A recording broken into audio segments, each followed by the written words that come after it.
أعوذ بالله من الشيطان الرجيم بسم الله الرحمن الرحيم يا أيها الذين آمنوا لا تقولوا راعنا وقولوا انظرنا واسمعوا وللكافرين عذاب أليم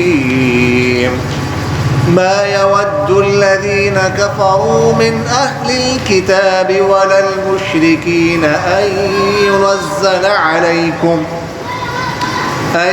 ينزل عليكم من خير من ربكم والله يختص برحمته من يشاء والله ذو الفضل العظيم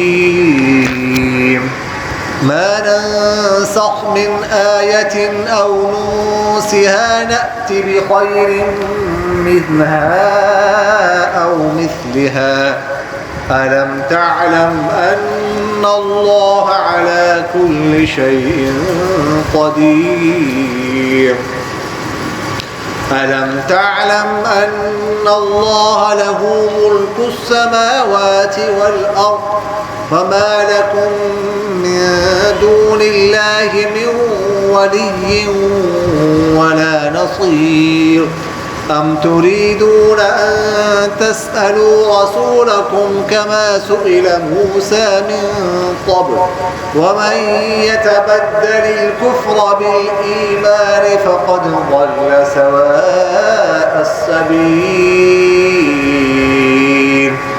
صدق الله العظيم سورة البقرة آية نمبر 104 یا ایھا الذین آمنوا یا ایھا الذین اے وہ لوگو آمن جو ایمان لا چکے ہیں لا تقولوا تم مت کہو راعنا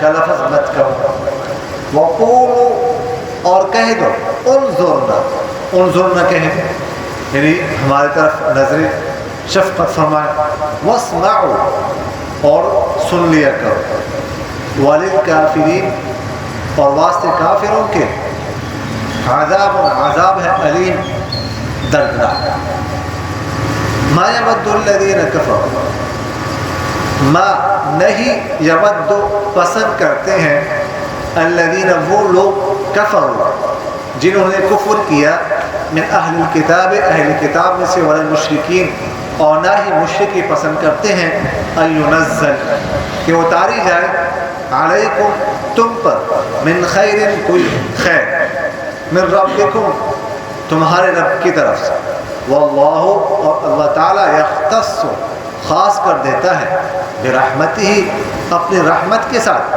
من یشاء جسے چاہتا ہے واللہ اور اللہ تعالیٰ ذو والا ہے الفضل فضل والا العظیم بڑے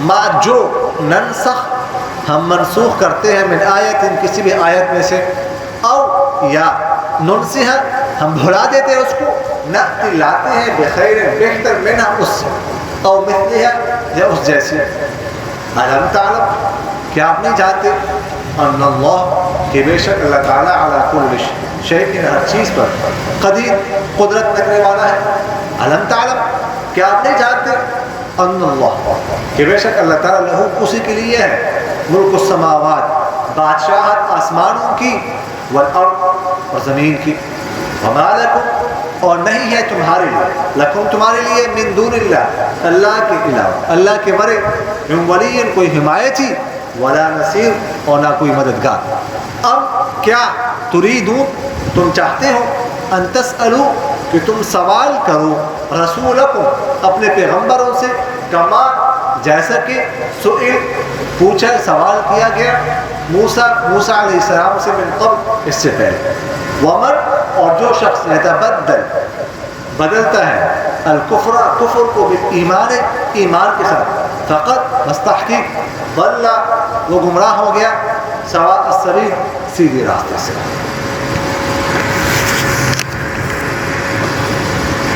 اچھا جی،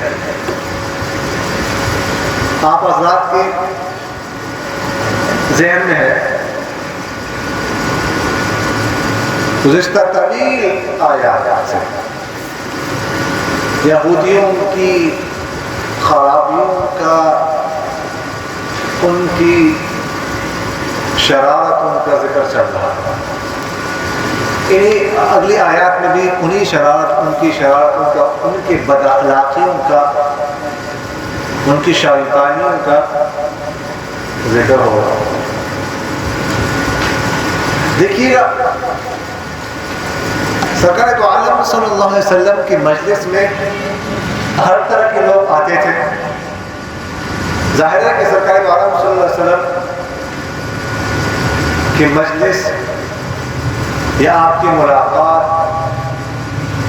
خاص لوگوں کے لیے مخصوص نہیں تھی کہ فلاں شخص مل سکتا ہے، فلاں نہیں مل سکتا، فلاں مجلس میں آ سکتا ہے، فلاں نہیں آ سکتا.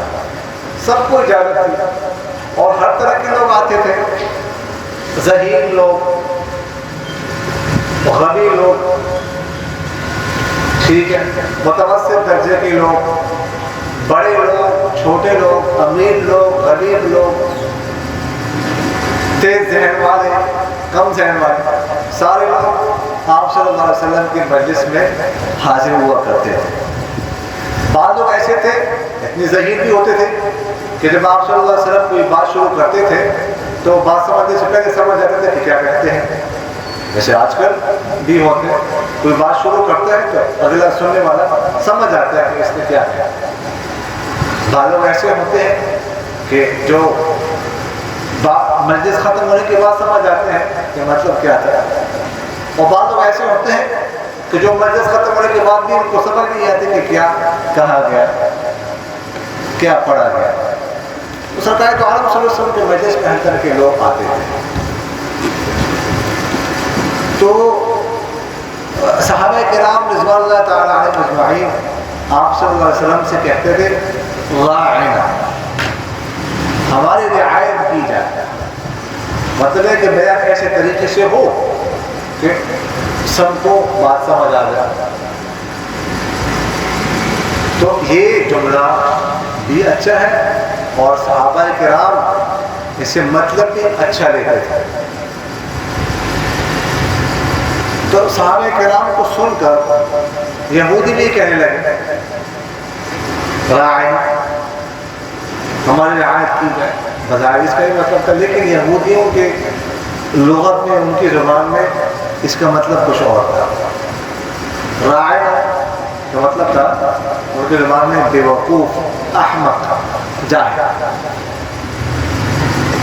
تو وہ بھی یہ کہتے تھے لیکن وہ مطلب کچھ اور لیتے تھے اور ہنستے تھے، مذاق کرتے تھے. صحابہ کرام اچھے مطلب سے بولتے تھے، غلط مطلب سے. تو اور بعض یہودی کیا کرتے تھے، اس کو تھوڑا سا راعی نہ کرتے، راعی امر کا صیغہ ہے، نا ضمیر ہے، ہماری رعایت کی جائے. اس کو تھوڑا سا کھینچ کے پڑھتے تھے، راعینا. راعینا، راعی جو ہے نا وہ چرواہے کو کہتے ہیں، چرواہا. تو راعینا اس طرح کہتے تھے، اے ہمارے چرواہے. اس کو الٹا کر دیتے تھے. تو اللہ تعالیٰ نے یہ آیت نازل فرمائی، مسلمانوں کو بھی منع کر دیا اس سے کہ اب کسی نے بھی راعینا کا لفظ نہیں کہنا، بلکہ کہنا انظرنا. انظرنا کہنا کہ ہماری طرف نظر عنایت، نظر شفقت کیجیے.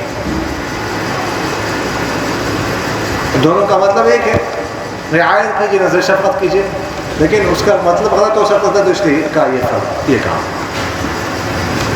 بعض روایات میں اس کا یہ دوسرے انداز میں یہ پیش کیے ہیں کہ یہودی جو ہے اس طرح آپ صلی اللہ علیہ وسلم کے پاس آ کر راعینا کہتے تھے. یہودیوں نے پہلے کہنا شروع کر دیا. تو چونکہ اس کا مطلب عربی میں یہ تھا کہ ہمارے رعایت کی جائے، تو اس لیے مسلمانوں نے بھی کہنا شروع کر دیا. لیکن یہودی اپنی زبان میں کچھ اور مطلب لیتے تھے جو میں نے آپ سے عرض کیا. اور صحابہ کہتے تھے انہوں نے سمجھا کہ کوئی اچھا لفظ ہوگا، یہودی کہتے ہیں، اہل کتاب پڑھے لکھے ہیں اور مطلب بھی بظاہر اچھا تھا، تو صحابہ کرام نے بھی کہنا شروع کر دیا، لیکن وہ غلط مطلب لیتے تھے تو انہوں نے مذاق اڑانا شروع کر دیا، کہا مزہ آ رہا۔ صحابہ کرام نے بھی گستاخی شروع کر دی، وہ یہ چاہتے تھے کہ اب تو علانیہ آپ سے سمجھو گستاخی شروع ہو گئی، حالانکہ صحابہ کرام کو اس کا پتہ نہیں تھا کہ وہ کیا مطلب ہے۔ تو اللہ تعالیٰ نے اس سے منع فرما دیا کہ تم اس طرح مت کرو اور زور نہ کرو، بس اس کا غلط مطلب ہو سکتا، اگرچہ صحابہ کرام کا مطلب غلط نہیں تھا، وہ صحیح مطلب سے کہتے تھے، لیکن چونکہ دوسرے لوگ اس کو غلط استعمال کر رہے تھے اس لیے اس سے منع فرما دیا۔ جیسے یہودی السلام علیکم کا لفظ ہے، وہ کہتے تھے السلام علیکم، السلام اس کا مطلب ہے تم پر سلامتی، السلام علیکم تم پر سلامتی، السلام اگر درمیان میں جنم و لام کو ختم کر دیا جائے، السلام علیکم پڑھے تو اس کا مطلب ہے تم پر موت ہو، سام کہتے ہیں موت کو۔ تو یہ آپ صلی اللہ علیہ وسلم کے پاس آ کر نا اس طرح کہتے تھے السلام علیکم، یہ سمجھتے تھے کہ نعوذ باللہ ہم نے کہ آپ صلی اللہ علیہ وسلم کو بے وقوف بنا دیا، آپ صلی اللہ علیہ وسلم کو اس کا پتہ نہیں، حالانکہ آپ صلی اللہ علیہ وسلم کو پتہ چلتا تھا۔ ایک دفعہ اس طرح آپ صلی اللہ علیہ وسلم کے پاس کچھ یہودی آ گیا، آپ صلی اللہ علیہ وسلم کا ایک کمرہ تھا، اس میں ایک پردہ لگایا ہوا تھا چھوٹا سا، جب کوئی مہمان آتا تھا تو خواتین پردے کے پیچھے چلے جاتے تھے، وہ مہمان بیٹھ کے بات ختم کر کے چلے جاتے تھے۔ تو اس سے دو تین یہودی آ گئے، حضرت عائشہ رضی اللہ عنہا آپ صلی اللہ علیہ وسلم کے ساتھ بیٹھے ہوئے تھے، جب وہ آ گئے تو پردے کے پیچھے چلے گئے۔ اب ظاہر ہے کہ بات تو سن رہی ہے، تو یہودی آ گئے، انہوں نے کہا السلام علیکم، غلط مطلب لیا، تو آپ صلی اللہ علیہ وسلم نے فرمایا وعلیکم، بس اتنا کہا۔ لیکن حضرت عائشہ رضی اللہ عنہا نے جب یہ بات سنی ان کو غصہ آ گیا، اندر سے انہوں نے کہا وعلیکم السلام واللعن، کہ تم پر سام، تم پر لعنت ہے، تم پر موت ہو، تم پر لعنت ہے۔ خیر وہ بات کر کے چلے گئے۔ حضرت عائشہ رضی اللہ عنہا جب باہر آ گئی تو آپ صلی اللہ علیہ وسلم نے ان سے پوچھا خیریت ہے؟ بہت غصے میں تھی۔ میں نے کہا آپ نے سنا نہیں؟ انہوں نے کیا کہا؟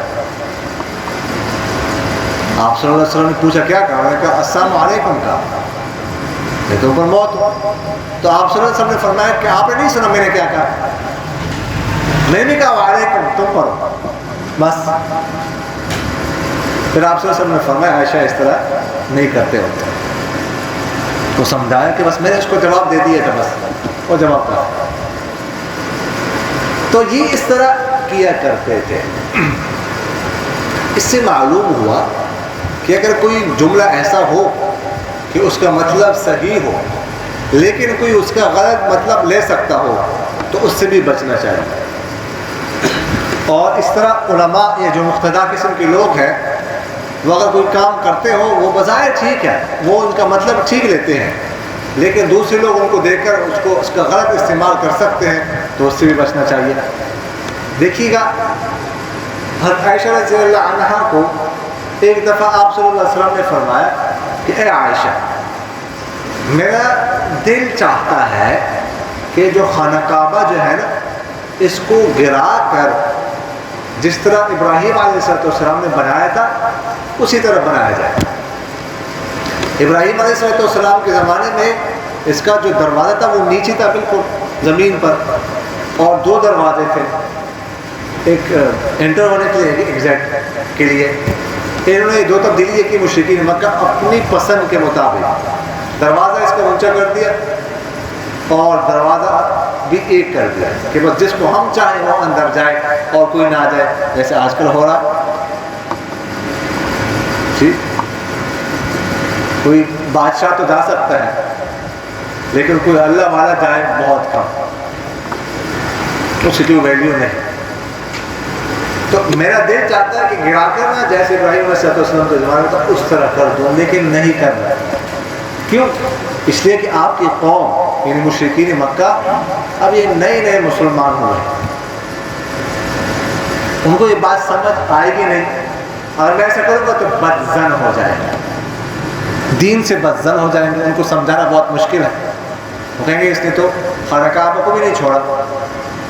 چلو ہمارے ساتھ تو دشمنی تھی, ہم نے سمجھ آ رہی تھی, خانہ کعبہ کے ساتھ کیا دشمنی, تو اس لیے میں ایسا نہیں کر رہا. تو اس سے معلوم ہو کہ بعض اوقات کوئی کام اچھا ہوتا ہے لیکن وہ بعض لوگ دوسرے لوگ اس کو نہیں سمجھ سکتے, اس کا غلط استعمال کر سکتے ہیں, اس لیے پھر وہ کام بھی نہیں کرنا چاہیے. تو فرمایا انظرنا کہا واسمعوا, اور غور سے سنو. آپ صلی اللہ علیہ وسلم کی بات کو غور سے سنو. کافروں کے واسطے دردناک عذاب ہے. دیکھو یہاں پر اس سے معلوم ہوا کہ کفر اگر صراحتاً ہو وہ بھی کفر ہوتا ہے, اگر اشاروں میں ہو وہ بھی کفر ہوتا ہے, وہ بھی جائز نہیں. تو دیکھو یہاں پر یہودیوں نے صراحتاً کفر نہیں کیا تھا لیکن نبی کی گستاخی کی تھی, وہ بھی اشاروں میں, صراحتاً نہیں, لیکن اس کو کفر کہا گیا. تو نبی کی گستاخی صراحتاً ہو یا اشاروں میں ہو, ٹھیک ہے, وہ کفر ہے, اس سے بچنا ضروری ہے. اگلی آیت میں فرمایا ما یود الذین کفروا من اہل الکتاب والمشرکین ان ینزل علیکم من خیر من ربکم.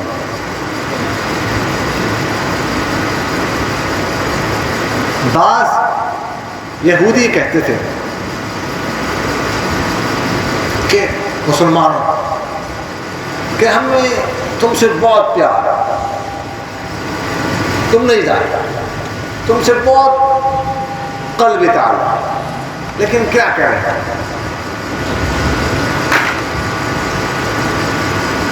اگر تمہارا دین, تمہارے دین کے احکام ہمارے دین یا ہمارے احکام سے بہتر ہوتے تو ہم ضرور تمہارا دین قبول کر لیتے, لیکن تمہارا دین ہمارے دین سے بہتر نہیں ہے, اس لیے یہ مجبوری ہے کہ ہم تمہارے خلفاء ہیں بڑے, لیکن کیا کریں, ہم اپنا جو ہمارا بہتر دین ہے وہ چھوڑ کر تمہارا جو بہتر نہیں ہے نعوذ باللہ وہ کیسے قبول کریں. تو اللہ تعالیٰ نے یہ آیت نازل فرمائی. جو پہلا ان کا دعویٰ تھا نا کہ ہمارا دین تمہارے دین سے بہتر ہے, تمہارا دین ہمارے دین سے بہتر نہیں ہے, یہ تو دعوی فضول ہے. اس لیے اللہ تعالیٰ نے اس کا جواب نہیں دیا.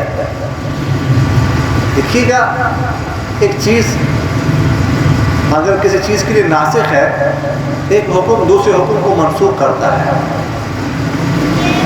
ٹھیک ہے, تو اس میں بہتر نہ بہتر کی کوئی بات نہیں ہے, بس اللہ کا حکم ہے, اس کو ماننا چاہیے. جو حق ہے جس وقت اس کو قبول کرنا چاہیے, بس وہی بہتر ہوتا ہے.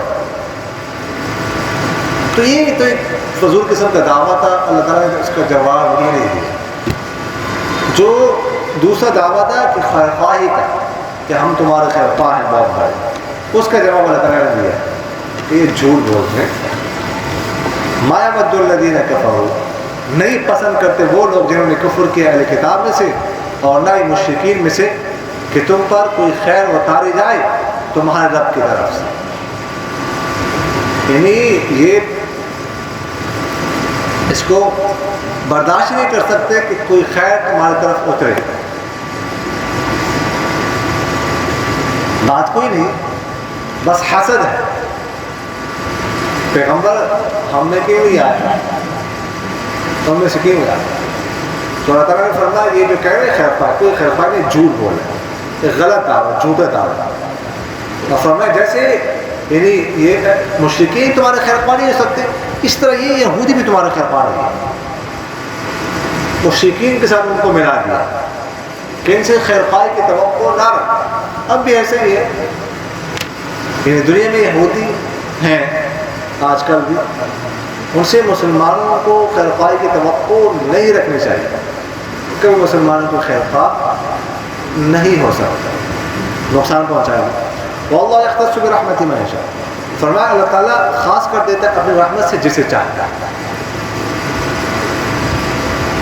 تو اس سے معلوم ہوا کہ نبوت ہو گئی یا کوئی بھی خیر کی توفیق ہو گئی، یہ انسان کے اپنے اختیار میں نہیں ہے، یہ کسبی نہیں ہے، یہ اللہ کے فضل سے ہوتا ہے، اللہ کی رحمت سے ہوتا ہے۔ کہتے ہیں نبی تم نے کیوں آیا؟ میں نے یہ تو یہ نبوت جو ہے یہ کسی بندوں کے اختیار میں تھوڑی ہے کہ جس کو چاہے نبوت دے دے، جس سے چاہے اس سے سلب کر لے۔ یہ تو اللہ کے اختیار میں ہے۔ اللہ نے اگر اولاد اسماعیل میں پیغمبر پیدا کیا تو اس پر تمہیں کیا اعتراض؟ اعتراض نہیں ہونا چاہیے، اللہ کی مرضی تھی۔ پہلے نبوت کا سلسلہ تم میں چلتا رہا، اب اولاد اسماعیل میں آ گیا، اللہ کی مرضی ہے، جس کو چاہے، یہ اپنے اختیار سے تو نہیں ہوتا، اپنے اختیار سے تھوڑا ہوتا۔ تو اس لیے یہ سے معلوم ہوا کہ نبوت اب کسبی نہیں ہے، اللہ کے فضل سے ملتی ہے۔ اگلی آیت ما ننسخ من آیت او ننسیها نأتی بخیر منها او مثلها، اللہ تعالیٰ فرماتے جو ہم منسوخ کرتے، ننسخ یہاں پر ما موصول ہے، متضمن معنی شرط ہے، شرط کے معنی کو متضمن ہے، اس وجہ سے ننسخ یہ مجزوم ہے۔ ننسخو نہیں ہے، اور ننسیہا یہ بھی ننسیہا اصل میں آنا چاہیے تھا، لیکن اس وجہ سے مجزوم ہے، یہ شرط ہے نأتی بخیر، اس کے جواب شرط، اس لیے نأتی یہ بھی مجزوم میں نأتی ہونا چاہیے تھا، لیکن نأتی ہے اسی وجہ سے۔ اللہ تعالیٰ فرماتے ہیں جو ہم کسی حکم کو، کسی آیت کو منسوخ کرتے ہیں یا بھلا دیتے ہیں تو اس سے بہتر یا وہ جیسی آیت حکم ہم دوسرا لے کر آتے ہیں۔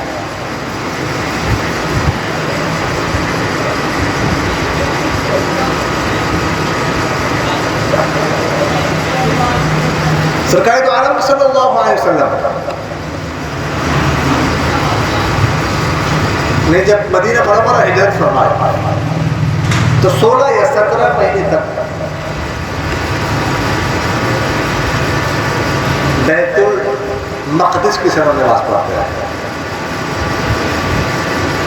پھر تحویل قبلہ، قبلے کی تبدیلی کا حکم آیا کہ خانہ کعبہ کی طرف نماز پڑھنی ہے۔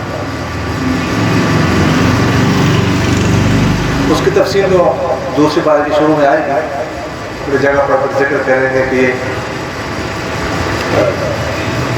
ایک دفعہ جو ہے وہ نسخ ہوا ہے یا 2 دفعہ ہوا ہے، تفصیل ادھر آ جائے گی دوسری بار کی شروع میں قریب انشاءاللہ۔ یہ بھی اللہ تعالیٰ کی حکمت تھی،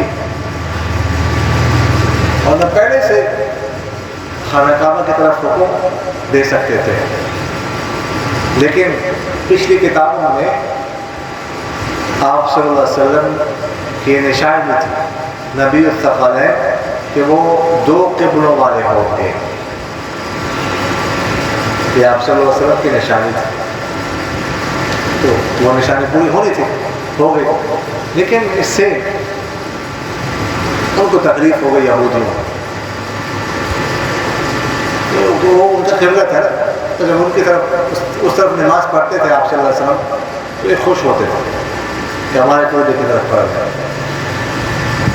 اب جب تبدیلی قبلے کا حکم آیا تو یہ اسے ہضم نہ ہو سکتا، انہیں اعتراضات شروع کر دیا اور نسخ پر اعتراض کیا۔ یہ کیا معنی ہے؟ یہودی نسخ کا انکار کرتے ہیں، یہ ایک حکم ابھی نازل کیا پھر اس کو منسوخ کر دیا، اس کا مطلب ہے نعوذ باللہ پہلے جو حکم تھا وہ غلط تھا، یہ صحیح ہے، یہ اس کا اعتراض کر۔ تو اللہ تعالیٰ نے اس کا جواب اس آیت میں دیا کہ اللہ کے حکم منسوخ کرتے یا بھلا دیتے، بھلا دیں۔ سنقرئک فلا تنسى الا ما شاء اللہ، اللہ تعالیٰ نے فرمایا نم سے نم آپ کے ذہن سے نکال دیتے ہیں، دوسری جگہ پر اللہ تعالیٰ فرماتے ہیں سنقرئک فلا تنسى الا ما شاء اللہ، ہم آپ کو ایسی چیز پڑھیں گے کہ آپ بھولیں گے نہیں، الا ما شاء اللہ، مگر جو اللہ چاہے وہ بھلا دے گا، آپ کو بھلا دے گا، یا پبلک فرمان بھلا دیتے ہیں۔ تو یہ اللہ تعالیٰ نے فرمایا کہ یہ نسخ جو ہے نا کوئی عیب کی چیز نہیں ہے، یہ کوئی بری چیز نہیں، لیکن نسخ کے دو معنی ہیں۔ نسخ، ایک نسخ کا معنی ہے کسی چیز کو زائل کر دینا، ختم کر دینا، نسخت الشمس الظل، سورج نے سائے کو ختم کر دیا، زائل کر دیا۔ اور دوسرا اس کا معنی ہوتا ہے لکھنا، نسخت الکتاب، میں نے کتاب لکھ لی، لیکن یہاں پر پہلا معنی مراد ہے نسخ سے کسی چیز کو ختم کر دینا، زائل کر دینا۔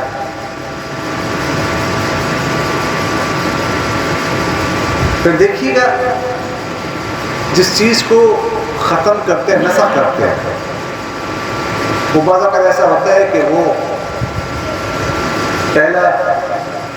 جو پہلی چیز ہوتی ہے وہ غلط ہوتی ہے، بعد میں ظاہر ہو جاتا ہے وہ کوئی چیز غلط تھی تو دوسرا حکم جو ہے نا وہ جاری کر دیتے ہیں۔ انسان میں وہ ہوتا ہے۔ اب بعض اوقات ایسا ہوتا ہے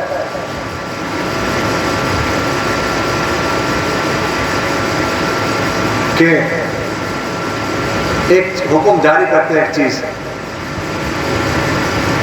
وہ اس زمانے کے موافق ہوتی ہے، لیکن بعد میں ظاہر ہو جاتا ہے کہ دوسرے زمانے کے اندر وہ حکم، وہ چیز نہیں چل سکتی، تو اس کو منسوخ کر کے، ختم کر کے دوسرا حکم جاری کرتے ہیں۔ یہ دونوں صورتیں انسانوں میں ہو سکتی ہے، لیکن اللہ میں ایسا نہیں ہو سکتا۔ ایک تیسری صورت ہے، وہ یہ ہے کہ پہلا حکم جاری کرتے وقت معلوم ہے کہ یہ حکم اتنے عرصے تک ہوگا، اس کے بعد پھر بدل کر دوسرا حکم آ جائے گا، یہ اللہ تعالیٰ ایسا کرتا ہے۔ یہ تیسری جو نسخ جو ہوتا ہے نا، تیسری صورت اللہ کی جو ہے نا وہ کاموں میں یہ تیسرا نسخ ہو سکتا ہے، پہلے دو نسخ صرف انسان کے کاموں میں ہوتا ہے بس۔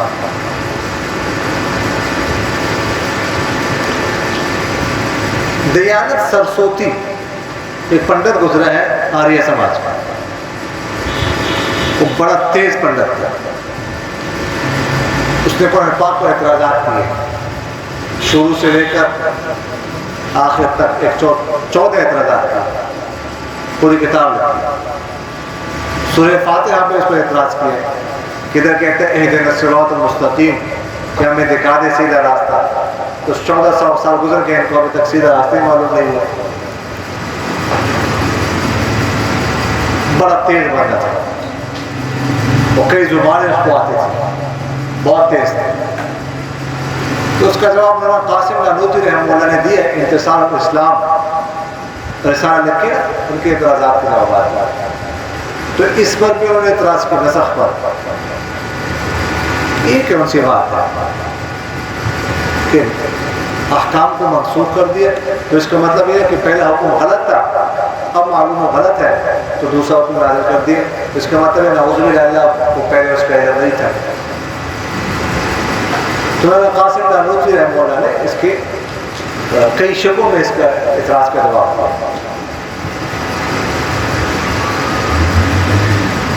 پہلے شک یہ ہے کہ دیکھیے گا یہ کوئی عیب کی بات نہیں ہے، لیکن بیماری دو قسم کی ہوتی ہے، ایک ہے جسمانی بیماری، ایک ہے روحانی بیماری۔ جسمانی بیماری آپ طبیب کے پاس جاتے ہیں، ڈاکٹر کے پاس جاتے ہیں تو آپ کو وہ ایک قسم کی دوائی لکھ کر دیتا ہے، کچھ عرصہ بعد جاتے ہیں وہی بیماری ہے لیکن دوسری قسم کی دوائی تجویز کرتا ہے۔ ایک موسم پہ جائیں گے وہی بیماری ہے، آپ کو ایک قسم کی دوائی لکھ کر دے گا، دوسرے موسم پہ جائیں گے وہی بیماری وہی ہے لیکن دوسری قسم کی دوائی آپ کو لکھ کر دے گا۔ تو یہ طبیب ڈاکٹر کا کمال سمجھا جاتا ہے، یہ کوئی عیب کی بات نہیں۔ اس سے معلوم ہوتا ہے کہ ڈاکٹر تشخیص صحیح کر رہا ہے، معائنہ صحیح کر رہا ہے، چیک اپ صحیح کر رہا ہے، مرض کا پتہ اس کو چل رہا ہے، ڈاکٹر سمجھدار ہے۔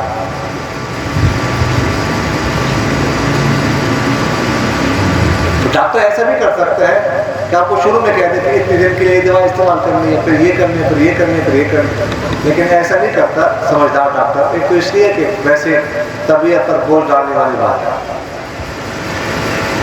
اور دوسری بات ہے کہ اس میں انسان کو خلل آ جاتا ہے، تو اس لیے وہ شروع سے نہیں بتاتا۔ آپ جاتے ہیں، آپ کو بلاتا ہے، اتنے دن بعد آنا، پھر جا کے پھر دوسری دوائی دیتا ہے، پھر آپ کو بلاتا ہے، اتنے دن بعد آپ نے آنا، پھر دوسری دوائی دے کے دیتا ہے، اگر ان کی بیماری ایک ہی ہے۔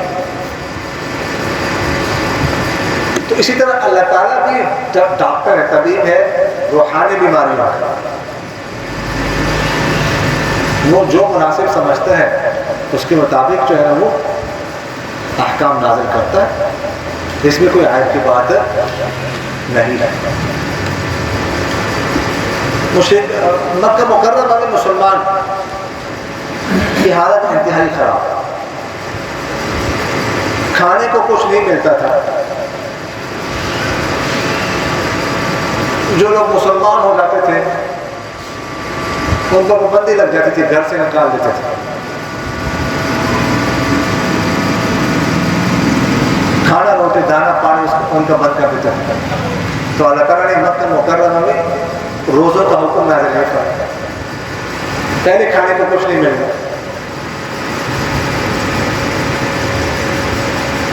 حالات خراب تو زکوٰۃ کا حکم نازل نہیں فرمایا،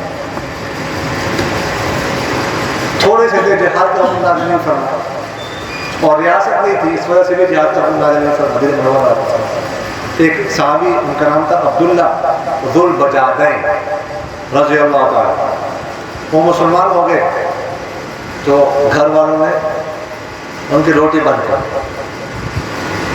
کہا چھوڑ دو، انہوں نے کہا نہیں چھوڑ، چچا کے ساتھ رہتے تھے، روٹی بند کر دی، اس کے بعد چھوڑ دو، انہوں نے کہا نہیں چھوڑ، چچا ہمارے کپڑے ہمارے ہیں، یہ کپڑے ہمیں دے دو، کپڑے میں توڑا دیا ان سے۔ تو ایک مکان تھا گھرا ہوا، دیواریں گھری ہوئی تھی، اس میں چھپ گیا۔ صبح کوئی شخص گزر رہا تھا، اس کے پاس ایک بوری تھی، گھاس لینے کے لیے جا رہا تھا، تو انہوں نے اندر سے آواز دی آپ کے پاس کچھ ہے پہننے کے لیے؟ تو اس سے جب سنا پہلے تو وہ گھبرا گیا کہ کوئی جن بھوت ہے اندر مجھے آوازیں دے رہے۔ اس کے بعد جب اس کو پتہ چلا کہ نہیں جن بھوت نہیں ہے، یہ کوئی انسان ہے، پھر پوچھا کون؟ انہوں نے کہا میں فلاں ہوں، میرے پاس کپڑے نہیں ہے، کچھ دے دو بدن ڈھانپنے کے لیے۔ انہوں نے کہا میرے پاس اور کچھ نہیں، بھوری ہے۔ انہوں نے کہا یہ دے، وہ پہن لے، اور باہر جیسے کفن پہنا ہوتا ہے باہر نکل، اور کچھ نہیں۔ جس وجہ سے ان کا نام رکھا گیا ذو البجادین۔ بجاد کہتے پرانے کمبل، یہ پرانے بورے میں اڑے ہوئے تھے۔ تو یہ حالات تھے، اس لیے حالات کو دیکھ کر اللہ تعالیٰ نے احکام نازل فرمایا۔ اور دوسری شق میں مولانا قاسم نانوتری نے جواب دیا کہ دیکھیے گا موسم کے مطابق لباس پہنا جاتا ہے، گرمی کا لباس اور ہوتا ہے، سردی کا لباس اور ہوتا ہے۔ اگر کوئی گرمی میں سردی کا لباس پہن لے تو اسے پاگل ہی کہیں گے۔ جون جولائی میں کوئی جیکٹ اٹھا کر پہن لے۔ تو اسی طرح اللہ تعالیٰ کے احکام زمانے کے مطابق جو مناسب سمجھتے ہیں اللہ تعالیٰ کو نازل فرما دیتے ہیں۔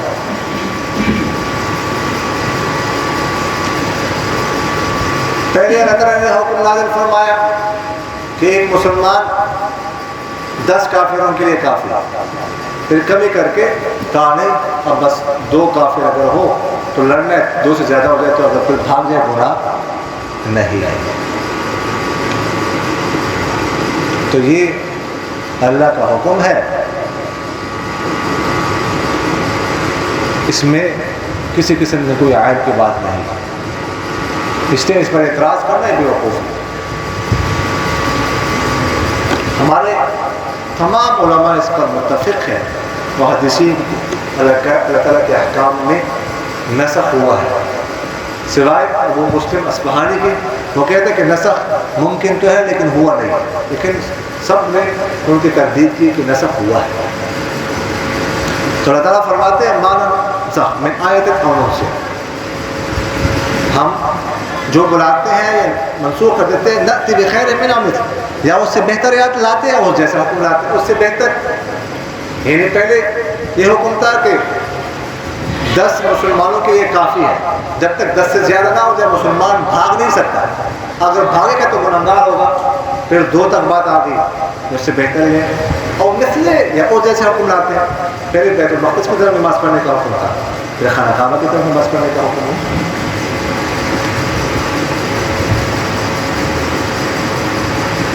دوسری بات یہ ہے کہ جیسے میں نے آپ سے عرض کیا کہ تمام علماء اس پر متفق ہیں کہ اللہ کے احکام میں نسخ ہوا ہے. اصل میں نسخ ایک قسم یہ ہے کہ کوئی حکم جو ہے نا وہ ختم کر کے پہلا ہوگا، اس کے مقابلے میں دوسرا حکم لایا جائے. اور ایک قسم یہ ہے کہ جو پہلا حکم ہے اس میں کسی قید کا اضافہ کیا جائے، کسی شرط کا اضافہ کیا جائے، کسی استثناء کا اضافہ کیا جائے، تو یہ بھی نسخ کی قسم ہے. متقدمین ان دونوں کو نسخ شمار کرتے ہیں، اس لیے ان کے ہاں متقدمین کے ہاں 500 آیات میں نسخ ہوا، قرآن پاک کی 500 آیات. لیکن متاخرین صرف پہلی قسم کو نسخ شمار کرتے ہیں کہ ایک حکم پہلے حکم کو بالکل ختم کر دیا جائے، اگر کسی قید یا شرط یا استثناء کا اضافہ کیا جائے اس کو نسخ نہیں کہتے. اس لیے متاخرین کے ہاں منسوخ آیات کی تعداد بہت کم ہے. علامہ جلال الدین سعید رحمہ اللہ نے لکھا ہے کہ صرف 20 آیات منسوخ ہوئی ہیں. لیکن علامہ مرشد کشمیری رحمہ اللہ نے فرمایا کہ تطبیق دے کر فرماتے صرف 5 آیات میں نسخ ہوا بس، جن میں تطبیق بالکل نہیں ہو سکتی، باقی آیات میں نسخ نہیں ہوا. مسئلہ کہ یہ جو اقرباء کے لیے قریب رشتہ داروں کے لیے وراثت کا حکم تھا واجب، اس میں نسخ ہو گیا. پہلے جس عورت کا خاوند فوت ہو جاتا تھا، بیوہ عورت، اس کی عدت 1 سال تھی، پھر 4 ماہ 10 مہینے ہو گئے، تو یہ صرف 5. یہ اچھی بات ہے کہ جتنا نسخ کم ہو، لیکن یہ اس کا یہ مطلب نہیں ہے کہ اس کو گویا کہ نسخ کو معیوب سمجھا گیا. مرشد کشمیر گئے ہمارے معیوب سمجھا اس لیے 5 آیات کر دی، اور کوئی کل کو اٹھ کر وہ یہ کہہ دے کہ نہیں 5 بھی نہیں ہے، نسخ تو ہوا ہی نہیں ہے. نہیں، نسخ کوئی عیب کی بات نہیں ہے، اس لیے نسخ کا کوئی انکار بھی نہیں کرتا، نہ انکار کرنا چاہیے. ہاں جہاں تک ہو سکے تطبیق دینی چاہیے، نسخ نہ ہی ہو تو بہتر ہے، لیکن ہو جائے تو اس میں کوئی عیب کی بات بھی نہیں. پھر نسخ کی کئی قسمیں ہیں. بعض اوقات ایسا ہوتا ہے کہ کسی آیت اور کسی حکم کوئی آیت منسوخ ہو جاتی ہے لیکن حکم اس کا باقی رہتا ہے. جیسے رجم کی سزا ہے نا، رجم، الشیخ والشیخۃ اذا زانیا فرجموہم، یہ پہلے آیت تھی کہ شادی شدہ جو ہے نا اس طرح کام کرے تو ان کو رجم کرو.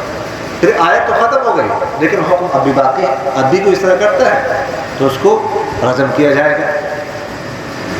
دوسری قسم کہ حکم منسوخ ہو جائے لیکن آیت باقی رہے. جیسے میں نے آپ سے عرض کیا کہ وراثت کا حکم پہلے تھا، قریب رشتہ داروں کے لیے مرنے سے پہلے وصیت کا حکم، وصیت کرنا ضروری تھا، لیکن حکم منسوخ ہو گیا. جیسے میں نے آپ سے عرض کیا پہلے معتدہ بیوہ عورت کی عدت 1 سال تھی، پھر 4 ماہ 10 مہینے ہو گئے، لیکن دونوں آیات اب موجود ہیں لیکن حکم منسوخ ہو گیا. حکم ان کا منسوخ ہو گئے. تو بعض اوقات ایسا ہوتا ہے کہ آیت بھی منسوخ ہو جاتی ہے اور اس کا حکم بھی منسوخ ہو جاتا ہے. نہ آیت باقی رہتی ہے اور نہ ہی اس کا حکم باقی رہتا ہے، یہ بھی ہو جاتا ہے. بہرحال یہ نسخ کی میں نے آپ سے جو ہے وہ کچھ چھوٹے ذکر کر دیا. اگلی آیت میں اللہ تعالیٰ فرماتے ہیں الم تعلم ان اللہ لہ ملک السماوات والارض، کیا آپ جانتے نہیں کہ اللہ تعالیٰ کے لیے ہے بادشاہت زمین اور آسمان کی، اور نہیں ہے تمہارے لیے اللہ کے سوا ولی کوئی حمایتی ولا نصیر اور نہ مددگار، سب کچھ اللہ کا ہے، اللہ کی مرضی ہے کسی چیز کو منسوخ کر دے کسی چیز کو باقی رکھے، اللہ کی مرضی ہے، اور تمہارے لیے کوئی حمایتی مددگار ہے، ولی حمایتی، نہ تو زبان سے کوئی حمایت کر سکتا ہے اللہ کی اجازت کے بغیر، اور نہ ہی تمہیں کوئی اللہ کے عذاب سے چھڑا سکتا ہے طاقت کے ذریعے سے۔ ام تريدون ان تسألوا رسولكم كما سئل موسى من قبل، کیا تم چاہتے ہو کہ تم اپنے پیغمبر سے ایسے سوال کرو جیسے موسیٰ علیہ السلام سے پہلے کیے گئے تھے؟ یعنی موسیٰ علیہ السلام سے کیا کہا یہودیوں، لن نؤمن لك حتى نرى الله جهرة، کہ جب تک ہم اللہ تعالیٰ کو اپنی آنکھوں سے نہ دیکھ لیں ہم تم پر ایمان نہیں لاتے۔ تو آپ صلی اللہ علیہ وسلم کو بھی اس طرح کہا گیا کہ نہیں لائیں گے، ہم آپ کو نہیں مانیں گے، ان تأتی باللہ والملائکۃ قبیلا، جب تک آپ اللہ اور فرشتوں کو ہمارے سامنے نہیں لائیں گے ہم آپ پر ایمان نہیں لائیں گے، آپ کو نہیں مانیں۔ اللہ آ جائے، اللہ تعالیٰ سامنے آ جائے ہمارے سامنے، اور اس کے سامنے فرشتے کھڑے ہو جائے اور اللہ کہہ دے میرا پیغمبر ہے، اور فرشتے تصدیق کرتے کہ ہاں اس بات کی تصدیق کرتے ہیں، پھر ہم مانیں گے آپ کو، اگر نہیں مانیں گے۔ تو اللہ تعالیٰ نے فرمایا کہ تم جیسے یہودیوں نے موسیٰ علیہ السلام سے الٹی سیدھی سوالات کر کے ان کو تنگ کر دیا تھا، تم بھی ایسے ہی کرنا چاہتے ہیں۔ فَمَن يَتَبَدَّلِ الْكُفْرَ بِالْإِيمَانِ فَقَدْ ضَلَّ سَوَاءَ السَّبِيلِ، جو بدل دیتا ہے کفر کو ایمان کے ساتھ تو تحقیق وہ سیدھے راستے سے بھٹک گیا۔ آخری بات وہ یہ ہے کہ ربیع الاول کا مبارک مہینہ چل رہا ہے، تو اس میں درود شریف کی کثرت کرنی چاہیے، درود شریف کو زیادہ پڑھنا چاہیے۔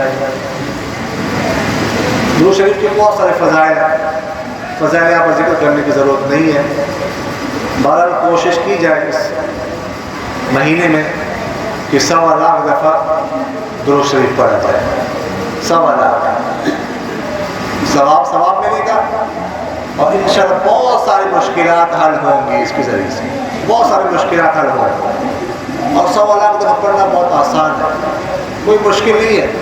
ابھی سے شروع کر دیں، تسبیح کاؤنٹر اپنے پاس رکھیں، روزانہ 5,000 10,000 دفعہ پڑھیں گے، انشاءاللہ ختم ہو جائے گا 1.25 لاکھ دفعہ پڑھنے، اور کوئی مشکل کام ہے نہیں۔ آپ دکانداری کر رہے ہیں تب بھی پڑھ سکتے ہیں درود شریف، جاب کر رہے ہیں، آفس میں بیٹھے ہوں تب بھی کر سکتے ہیں، ڈرائیونگ کر رہے ہیں تب بھی کر سکتے ہیں، تو کوئی مشکل کام نہیں ہے، لہٰذا یہ پڑھنا چاہے شروع کیا جائے، ابھی سے ارادہ کیا جائے کہ 1.25 لاکھ دفعہ میں پڑھوں گا، انشاءاللہ اللہ تعالیٰ بہت ساری مشکلات حل کریں گے، اس کے برکات آپ دیکھیں انشاءاللہ العزیز۔ اور ویسے بھی جو درود شریف پڑھتا ہے نا زیادہ، تو اس کی وجہ سے اس کا ذہن تیز ہو جاتا ہے، حافظہ قوی ہو جاتا ہے، مضبوط ہو جاتا ہے، اور درود شریف جو زیادہ پڑھتا ہے تو اس کی وجہ سے بزرگ فرماتے ہیں غصہ کم ہو جاتا ہے، جس کو غصہ زیادہ آتا ہو وہ درود شریف زیادہ پڑھتا ہے، انشاءاللہ اس کا غصہ کم ہو جائے گا یا ختم ہو جائے گا، تو اس لیے اس کا اہتمام کرنا چاہیے۔ ابھی سے درود شریف شروع کر دیں، اللہ تعالیٰ عمل کرنے کی توفیق نصیب فرمائے، آمین۔ الحمدللہ رب العالمین والعاقبۃ للمتقین والصلاة والسلام على خیر خلقہ محمد وعلى آلہ واصحابہ اجمعین۔ اللهم احرسنا بعينك الذي لا تنام وكنفنا بركنك الذي لا يرام وارحمنا بقدرتك علينا فلا نهلك وأنت رزقنا، فكم من نعمة أنعمت بها علينا قل لك بها شكرنا، وكم من بلية ابتليتنا بها قل لك بها صبرنا، فيا من قل عند النعمة شكرنا فلم يحرمنا، ويا من قل عند بلية صبرنا فلم يخذلنا، ويا من ضاعنا على الخطايا فلم يحرمنا، يا من لا تضره الذنوب ولا تنقصه المغفرة، هب لنا ما لا ينقصك واغفر لنا ما لا يضرك إنك أنت الوهاب، نسألك فرجا قريبا وصبرا جميلا ورزقا واسعا والعافية من جميع البلاء، ونسألك تمام العافية، ونسألك دوام العافية، ونسألك الشكر على العافية، ونسألك الغنى عن الناس ولا حول ولا قوة إلا بالله العلي العظيم. يا الله ذا الجلال والإكرام ہمارے تمام صغیر کبیرہ گناہ کو معاف فرما. یا اللہ ذا الجلال والإکرام ہمارے تمام نقصوں سے، تمام کمیوں سے، تمام کوتاہیوں سے درگزر فرما. یا اللہ ذا الجلال والإکرام اس ماہ مبارک کی برکات، انوارات، تجلیات ہم سب کو نصیب فرما. یا اللہ ذا الجلال والإکرام ہمیں بار بار درود شریف پڑھنے کی توفیق نصیب فرما، کثرت سے درود شریف پڑھنے کی توفیق نصیب فرما. یا اللہ ذا الجلال والإکرام ہمیں سرکار دو عالم صلی اللہ علیہ وسلم کی محبت عشق نصیب فرما، سرکار دو عالم صلی اللہ علیہ وسلم کی مکمل اتباع نصیب فرما. ہر گھڑی سرکار دو عالم صلی اللہ علیہ وسلم کے ہر فعل، ہر ادا کو اپنانے کی توفیق نصیب فرما. یا اللہ ذا الجلال والإکرام ہمیں اپنے کلام پاک اور پاکستان فهم اور سمجھ نصیب فرما. سبحان ربک رب العزة عما يصفون وسلام على المرسلين الحمد لله رب العالمين آمين يا رب العالمين برحمتك.